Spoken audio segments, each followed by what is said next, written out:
Right, good evening everyone, and thank you so much for joining us for tonight's webinar, the Eatwell Guide, an in-depth look at healthy eating and nutrition. I'm Alex White and I'm an assistant nutrition scientist from the British Nutrition Foundation. And just to start, I'm going to go through a little bit of housekeeping.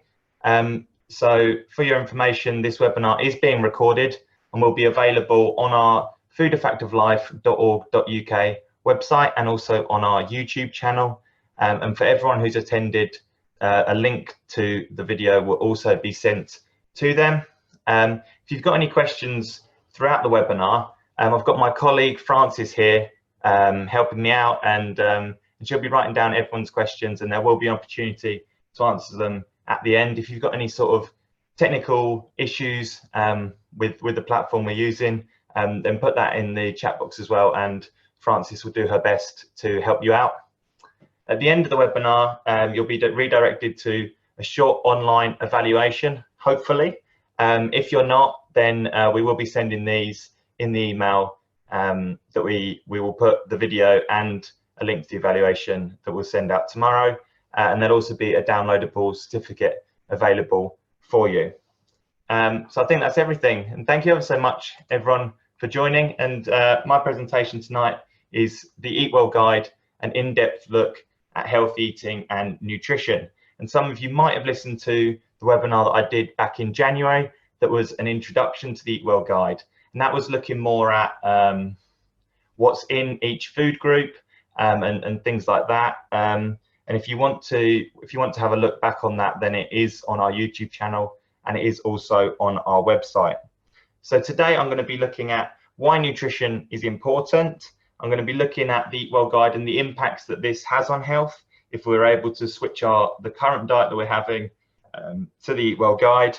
And then I'm going to be looking in a little bit more detail about fat, about carbohydrate, about plant-based diets, and then I'll just read through some resources that we've got available on the Eatwell Guide and about the different things that I've discussed later on. So first of all, I'm going to look at nutrition in the news, and just to really draw attention to why it's really important that we have these consistent and evidence-based public health messages. I think certainly we all know that there can be some really sensationalist headlines, and the advice given in these headlines can be conflicting to one another. There might be two headlines from the same newspaper within a week that are actually giving conflicting advice. But certainly a lot of what we see is conflicting to the government's healthy eating messages. And this can be really confusing for the general public, who tend to see these headlines and think, oh, well, maybe what we've been taught in the past and maybe the government's healthy eating recommendations are wrong. So that's why it's really important to have something like the Eatwell Guide to give consistent evidence-based public health messaging. When we're looking at the importance of nutrition and of healthy eating, I think it's important to also look at the fact that there's high levels of overweight and obesity. And as we do a lot of our presentations to teachers, and this is a statistic that we tend to roll out quite a lot, that 1 in 5 children start school overweight or obese in reception. And by the time children are leaving primary school, so 10 or 11 years old, this increases to around a third are overweight or obese.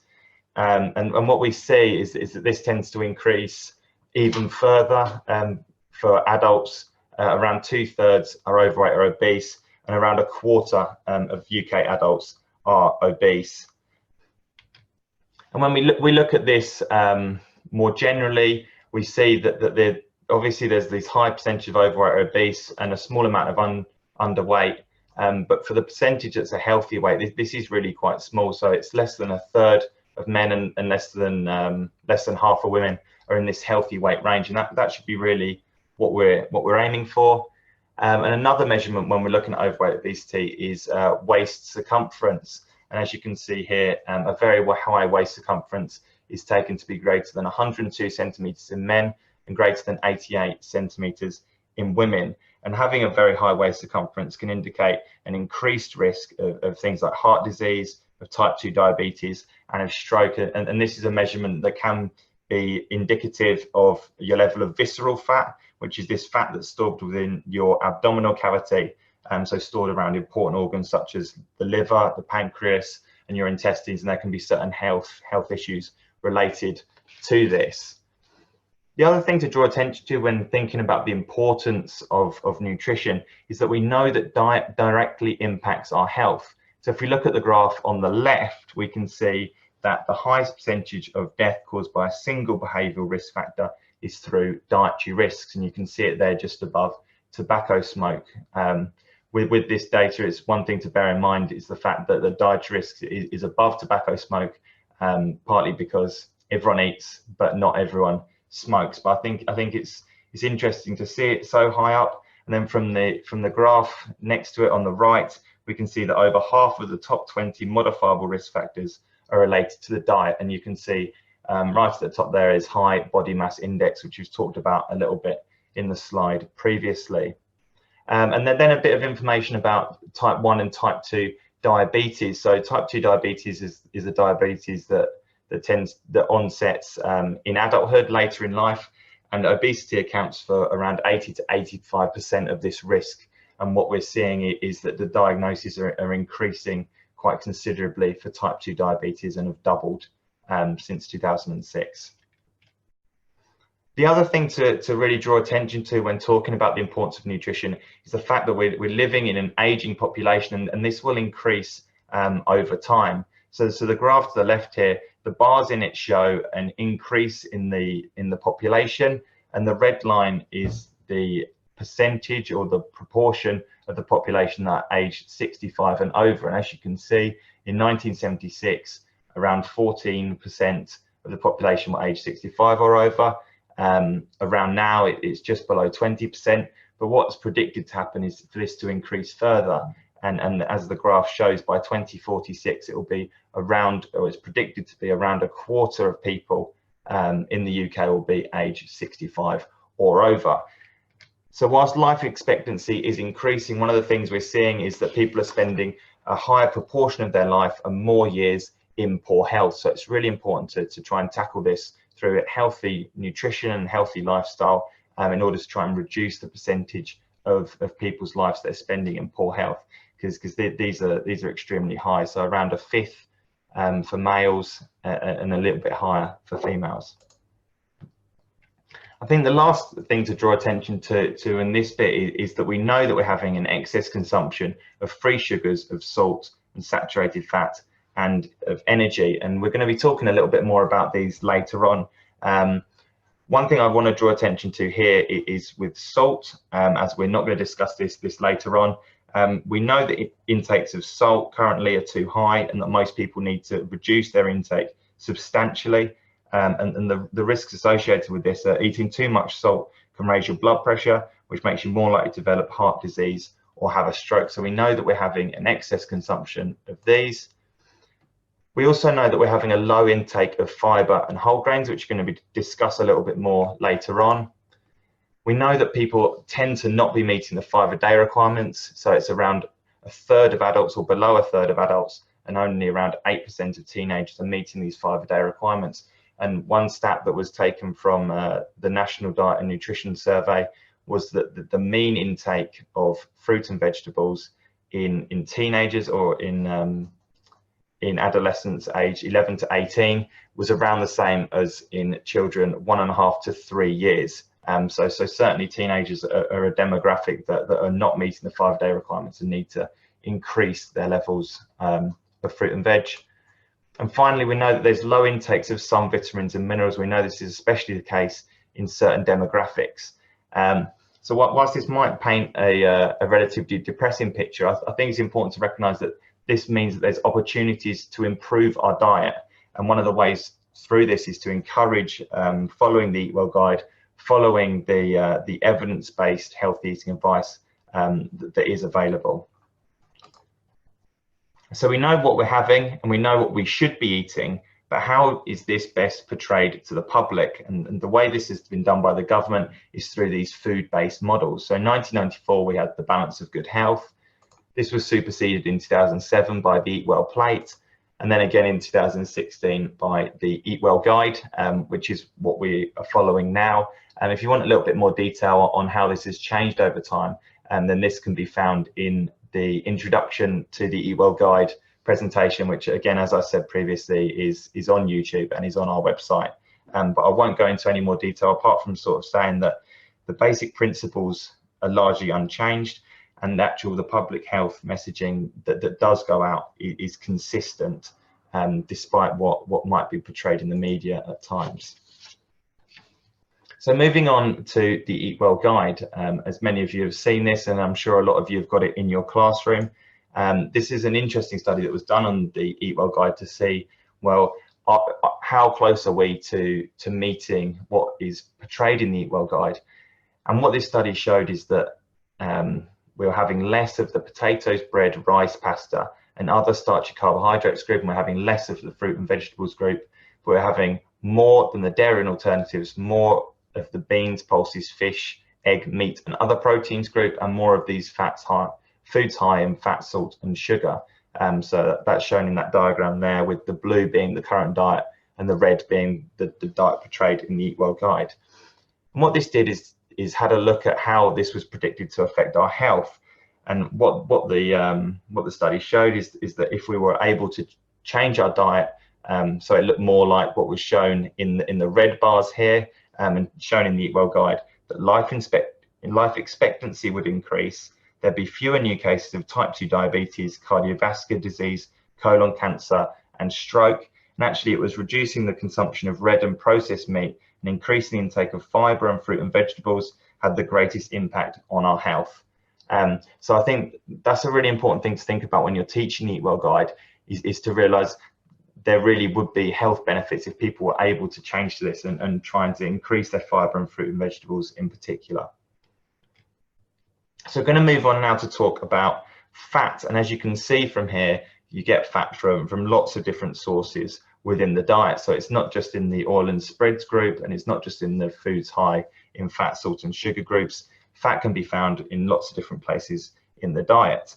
And also we get this kind of mixed messaging around fat from the media, but actually the evidence for fat and the recommendations have been largely consistent in public health messaging. We know that fat is the richest source of energy available in the diet, and therefore it can readily contribute to weight gain if we have it in excess. But the really interesting thing to look at when we're talking about fat is that the structure of fats affect whether they are solid or liquid at room temperature, and it's these differences in their chemical structures that make a difference to how they impact our health. So fatty acids can be saturated, where their chemical structure means they have no double bonds. They can be monounsaturated when they have one double bond, or they can be polyunsaturated when they have more than one double bond. And how the fats are structured will then impact how they affect our health. So these are some examples here, and we're going to talk a little bit more about saturated fat later on, but I just wanted to give a few examples of what monounsaturated and polyunsaturated fats can be. So monounsaturated fats are found in things like olive oil and rapeseed oil. They're found in avocados. They're found in some nuts such as almonds, Brazil nuts, and peanuts. And then there's two main types of polyunsaturated fats, and these are two that you might well have heard of, omega-3 and omega-6. So omega-6 fats are found in vegetables, things like rapeseed oil, corn oil, sunflower oil, and also found in some nuts. Omega-3 fats are found in oily fish. So an example would be sardines, salmon, mackerel, things like that. And that's why the government recommendations are to have 2 portions of fish per week, one of which should be oily fish, and a portion is around 140 grams. So the evidence around saturated fat and health is that the studies have shown that replacing saturated fat with unsaturated fat in the diet reduces the blood cholesterol, and this reduction in blood cholesterol can lower the risk of heart disease and of stroke. And there's a few examples at the top there of foods that are high in saturated fat. So the recommendations are to try and swap foods with a high proportion of saturated fats for those that are rich in unsaturated fats. But what we're seeing is that people aren't meeting these requirements, and people are exceeding the recommendations for saturated fat.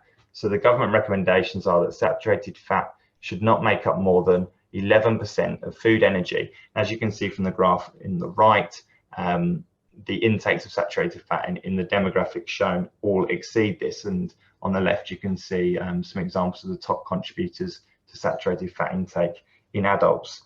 So whilst overall fat intake is below the recommendations in adults 19 to 64, it's actually the saturated fat intake that's actually slightly above that. And one of the examples that gets a lot of media attention when looking at fats is coconut oil. I think it was around 2 years ago, it seemed to be everywhere you looked in the media. But what was interesting about this is the evidence didn't seem to match the media hype around coconut oil. Actually, there's very little scientific evidence to support the health benefits from eating coconut oil. And there's evidence that consuming coconut oil in place of unsaturated oils can raise blood cholesterol. So coconut oil is very high in saturated fat, as you can see here. So compared to these other edible oils, it's around 90% of coconut oil is made from saturated fat, and there's a few examples there that you can compare it to. So when we're looking at the saturated fat recommendations, you can see that because coconut oil is so high in saturated fat, just 2 tablespoons of coconut oil contains more than our reference intake, which is around 20 grams of saturated fat. So that was one of the things about coconut oil when there was all this hype around it, is that people weren't realizing just quite how high coconut oil is in saturated fat. But I think it's important when we're talking about cardiovascular disease risk to not really get drawn in to discussing single nutrients too much, and trying to look at healthier dietary patterns, increasing our physical activity, reducing our time sitting. There's a few examples there of what a healthier dietary pattern would look like, a few of the ones that we've discussed previously, so increasing fruit and veg, pulses, whole grain, and then a few there as well that we should be trying to have lower intakes of. And if you want to read a little bit more about this cardiovascular disease, diet, nutrition and emerging risk factors, then the British Nutrition Foundation did our task force report on this, which can be found on the link. So next I'm going to be talking about carbohydrate, and again it's interesting to see that there's lots of different sources of carbohydrate within our diet. Again, there can be lots of media messaging and media attention around carbohydrate more generally, and this can bring some confusion. But with carbohydrate, it's important to remember that there's different types which can affect our health in different ways. So first I'm going to talk about is free sugars, and I'm just going to read the definition of what free sugars are. So they're all sugars added to foods by the manufacturer, cook or consumer, plus the sugars naturally present in honey, syrups and unsweetened fruit juice. So these are the ones that we should be trying to reduce in our diets. So you might be thinking, well, what's the difference between free sugars and the sugars that you'd find in fruit and in lactose? So these actually don't count as free sugars. That's because they're contained within the cellular structure of the foods, and therefore they interact with our bodies and with our health in different ways. So whilst we're trying to decrease our intake of free sugars from the definition that we just said, we should be aiming to try and increase our intake of fruit and vegetables, as we discussed. So the sugar from those sources aren't going to be classified as free sugars. And what the evidence is for free sugars, and what was concluded in the Carbohydrates and Health report from 2015, was that if people were having high consumption of sugars and sugar-containing food, had a greater risk of tooth decay. It could lead to increase in energy intake. The consumption of sugar-sweetened drinks resulted in greater weight gain, an increase of BMI in children and adolescents, and a greater consumption of sugar-sweetened drinks was linked with an increased risk of type 2 diabetes. And this was one of the reasons why things like the sugar tax were introduced to try and have an impact on these sugar-sweetened drinks. And what we can see from the right of our screen here in the graph is that we're not doing a particularly good job at meeting these recommendations. So the red line there is the current recommendation that free sugars should make up no more than 5% of total energy. And as you can see, all of the demographics displayed in the graph are quite significantly exceeding those recommendations, and drawing particular attention to the 11 to 18 age group, where it's almost double the energy from free sugars than the recommendations. So this is certainly a really important thing to look at and try and reduce the intake of free sugars. And on the flip side, fiber again is a carbohydrate, but this is something that we are really trying to get more of in our diet. So the recommendations are to have 30 grams of fiber a day, but current adult intake is only around 19 grams per day. As you can see from the table, in all the demographics, we're not meeting the dietary recommendations. And actually that 19 grams a day, which is the mean adult intake, is actually lower than the dietary recommendation for 4 to 10-year-olds. And the reason that fibre is so important is it's important for our health. It's also important for reducing the risk of some diseases. So things like heart disease, stroke, type 2 diabetes, and bowel cancer. It also helps to keep our digestive system healthy and can help prevent constipation, and it also provides energy. So 1 gram of fibre provides us 2 calories of energy. It's interesting to think about why we might not be getting enough fibre, and that there's two sort of main impacts that that it might be down to. Quite a large proportion of people aren't having no whole grain consumption whatsoever, so 18% of adults and 15% of children. And then this stat again that we looked at before, that people aren't meeting the 5 a day requirement. So that's 2 ways that we can try and increase the fibre in our diet to try and meet these recommendations, along with some of the ones discussed in the slide. So trying to choose a high fibre breakfast cereal and trying to increase intake of pulses, nuts and seeds. And these are 2 examples of resources from the British Nutrition Foundation website. We've got our adult weekly meal plan, which is an example of how you can structure your diet to meet the 5% free sugar requirements and also the 30 grams of fibre. And then on the right there, we've got our fun way to fibre, which is just looking at a few simple swaps that we can make to try and increase the amount of fibre in our diet. So if you have a look there on the left, total fibre in that example diet is 13.1 grams, and then on the right, 42.5 grams, so exceeding the recommendations. Finally, I'm just going to talk about plant-based diets. And just with the first thing I'll say here, that plant-based diets don't have to be vegetarian or vegan. It's all about putting the emphasis on plants within the diet.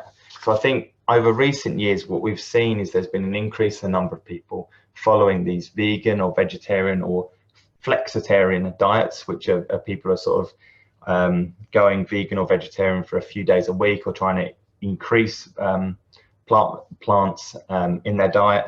But a plant-based diet doesn't have to be completely cutting out animal-derived foods. It's all about placing a greater emphasis on foods derived from plants and increasing things like fruits and vegetables, whole grains, pulses, nuts, seeds, and oils. So one example of a plant-based diet would be something like the Mediterranean diet, which includes meat and dairy, but has that emphasis on plant-based diets.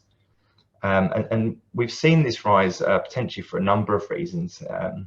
It may be to people trying to improve their health. It might be for animal welfare, ethical or environmental concerns. So it's generally agreed that meat and dairy products are linked to higher levels of greenhouse gas emissions than other food, although the amounts can vary depending on the type of farming practices used. But switching to plant-based diets is encouraged to support sustainable eating pattern for the environment. So when we talk about the health benefits of the plant-based diet, it's interesting to look a bit deeper and see what these might be. So firstly, we know that high intakes of red and processed meat are linked with an increased risk of colorectal cancer.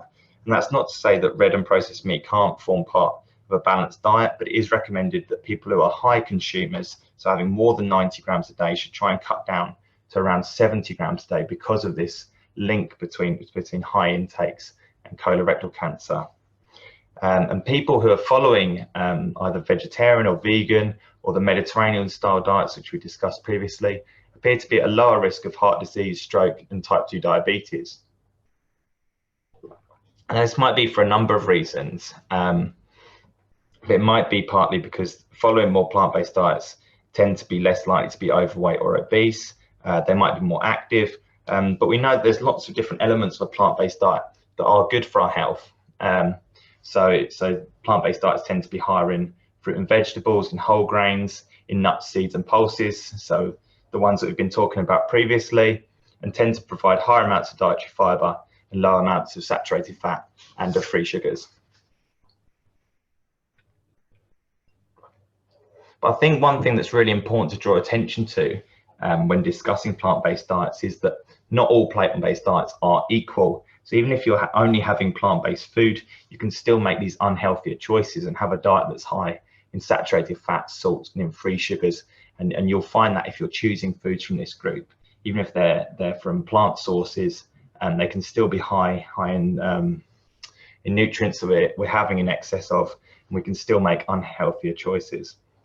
I think it's also important to say that if you're having a very restrictive plant-based diet, then this might not provide all the nutrients that you need for health. So it's important to make sure that your diet is healthy, it's varied, and it's balanced to make sure that you're getting all the different nutrients that you need for your health. And some people who might be asking, well, how about meat, fish, and dairy? Do we not need these in the diet? And it's true that animal sources, as an example of meat, dairy, and fish, do make a contribution to some of the nutrients in the diet. Vitamin B12 and vitamin D, as an example, are absent from most plant foods, although they might be present in fortified foods, things like breakfast cereals, fat spreads, and alternative dairy products. We talked a little bit before about these long-chain omega-3 fatty acids found in oily fish. Iodine is found in the highest amounts in seafood, dairy foods, and eggs. And then things like iron and zinc as well are more easily absorbed from animal than plant foods, although with iron you can actually increase absorption by having it alongside vitamin C. So just to conclude sort of everything I've been talking about and bring it all back to the Eatwell guide, it's really important to focus on these healthy, varied and balanced diet and follow those healthier dietary patterns. So trying to eat plenty of fruit and vegetables and whole grains, trying to reduce and cut back on foods high in free sugars and in salt, trying to make those healthier swaps when you're looking at fat. So try and swap foods that are high in saturated fats, so those that are high in unsaturated fats. And then it all comes back to the Eatwell guide. So trying to follow the basic healthy eating principles as are shown in the Eatwell guide. And I think that's the recommendations that we really need to be putting out in schools and following the Eatwell guide for the requirements. So just an example of a few of the resources that we've got online. As many of you know who have used our website, there's so many resources that look at the Eatwell guide and about healthy eating in general. So this is just a selection of a few of them. We've got a presentation and worksheets on fibre, and we've got our fibre lineup, which is without a doubt my favourite resource at BNF. We always bring it out in conferences, and how it works is you give the fibre cards to pupils, or in our case when we're training teachers, to the teachers, and they line them up how they think the amounts of fibre will go per 100 grams, and you get some very interesting results from that. We've got the fun way to fibre, which we've discussed. We've got some nutrient cards. So one of the activities that we've done at conferences with this is, say, if everyone can line up from highest to lowest, picking one of the nutrients, so carbohydrate, for example, and then asking, well, is there anything you find interesting here? And you go, oh, I'm surprised to see this so high, I'm surprised to see this so low. And you can get some really interesting discussions around that. We've got our food route resources around diet and health, and we've got plenty of presentations on nutrition and on healthy eating. And this free sugars lineup activity is very similar to the fibre lineup. So we've got lots of different examples of food, and we encourage people to line up then in the order that they think the sugar would be. So that's everything. I've got some time for some questions. I might be able to grab a few of them. France is just running towards me with a few. So we've got one from Sarah that's saying, I'm not sure, saying that we should. I'm not sure. I can't read the writing. I'm not sure, saying that we should leave on the shelf foods like sausages or cheese, as these can contain vital nutrients.